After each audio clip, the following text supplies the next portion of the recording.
రీసెంట్‌గా భారతదేశ ప్రభుత్వం ఏం చేసిందంటే, జమ్మూ కాశ్మీర్ ప్రాంతంలో ఉన్న 2 అతిపెద్ద జల విద్యుత్ ప్రాజెక్టుల్లో దశాబ్దాలుగా పేరుకుపోయినటువంటి పూడికని తీసేందుకు శ్రీకారం చుట్టారు.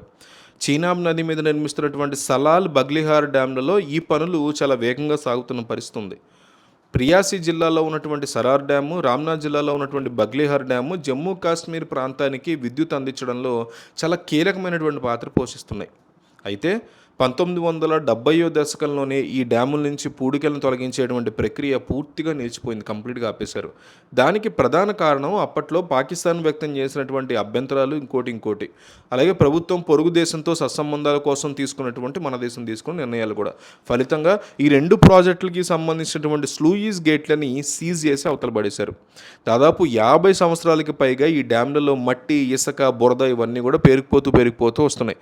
దీనివల్ల డ్యామ్‌లలో నీటిని నిలువ ఉంచేటువంటి సామర్థ్యం భారీగా తగ్గిపోతూ వచ్చింది ఓవర్ ద టైమ్.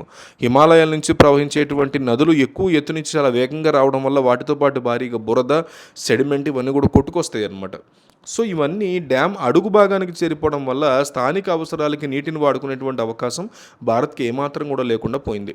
ఈ సమస్యను అధిగమించడానికి భారత ప్రభుత్వం ఒక సరికొత్త వ్యూహాన్ని అమల్లోకి తీసుకొచ్చింది. ఇందులో భాగంగా దశాబ్దాల కాలం నాటి సింధు నదీ జలాల ఒప్పందాన్ని తాత్కాలికంగా పక్కన పెట్టిన పరిస్థితుంది. ఈ ఒప్పందం అమల్లో లేని కారణంగా భారత్ తన సొంత భూభాగంలో చేపట్టే ఎలాంటి ప్రాజెక్టుల గురించి కానీ, పనుల గురించి కానీ పాకిస్తాన్కి ముందుగా సమాధానం ఇవ్వాల్సినటువంటి అవసరం లేదు. ఆ రూల్ బ్రేక్ అయిపోయింది. ప్రస్తుతం జమ్మూ కాశ్మీర్ ప్రాంతంలో భారీగా వర్షాలు కురుస్తున్నటువంటి తరుణాలని భారత్ తనకు అనుకూలంగా మార్చుకోవడం అనేది జరిగింది. ఎగువన ఉన్నటువంటి బగ్లిహార్, దిగువన ఉన్నటువంటి సలాల్ డ్యామ్లు తెరిచి పూడికను బయటికి పంపించేటువంటి ప్రక్రియని ప్రారంభించింది. ఈ డ్యామ్ల నుంచి విడుదలైనటువంటి నీరు, బురద దాదాపు 50 కిలోమీటర్లు ప్రయాణించి పాకిస్తాన్ సరిహద్దులోకి ఇవి ప్రయాణిస్తాయి. అక్కడ ఉన్నటువంటి మరాలా హెడ్ వర్క్ అనేటువంటి ప్రాంతానికి ఈ వ్యర్థాలన్నీ చేరుకుంటాయి. మరాలా హెడ్ వర్క్స్ ఒకేసారి దశాబ్దాల నాటి బురద, ఇసుక ఇదంతా కూడా కొట్టుకురావడం వల్ల దాన్ని ఎలా నియంత్రించాలో తెలియక పాకిస్తాన్ అధికారులు తీవ్ర ఆందోళన పడుతూ తలబట్టుకుంటున్నారు.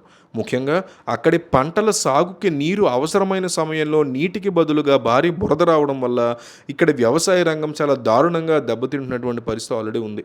భారత్ తీసుకున్నటువంటి ఈ నిర్ణయం పాకిస్తాన్ పాలక సైనిక యంత్రాంగంలో ఒక పెద్ద కలకలాన్ని రేకెత్తిస్తుందని చెప్పుకోవచ్చు.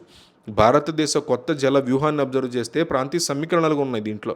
ఈ పూడికతీత వల్ల భారతదేశానికి దీర్ఘంగా ఎన్నో రకాల ప్రయోజనాలు అయితే చేకూరబోతున్నాయి.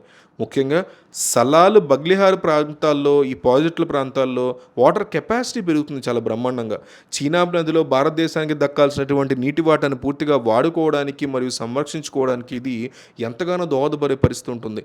1960లో జరిగినటువంటి సింధు జలాల ఒప్పందం లాంటి పరిస్థితులు, వాతావరణం ఇప్పుడు పూర్తిగా మారిపోయాయి అనేది భారత్ స్పష్టం చేస్తున్నటువంటి పరిస్థితి ఉంది.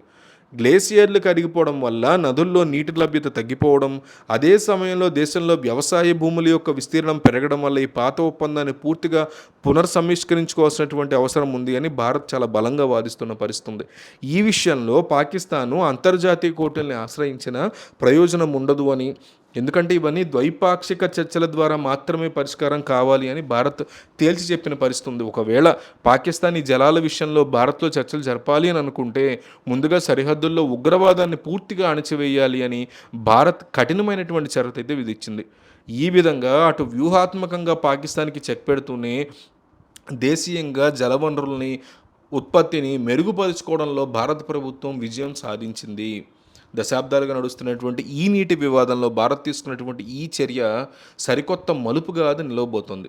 సో దీని గురించి మీ అభిప్రాయం ఏంటనేది కామెంట్ చేయండి.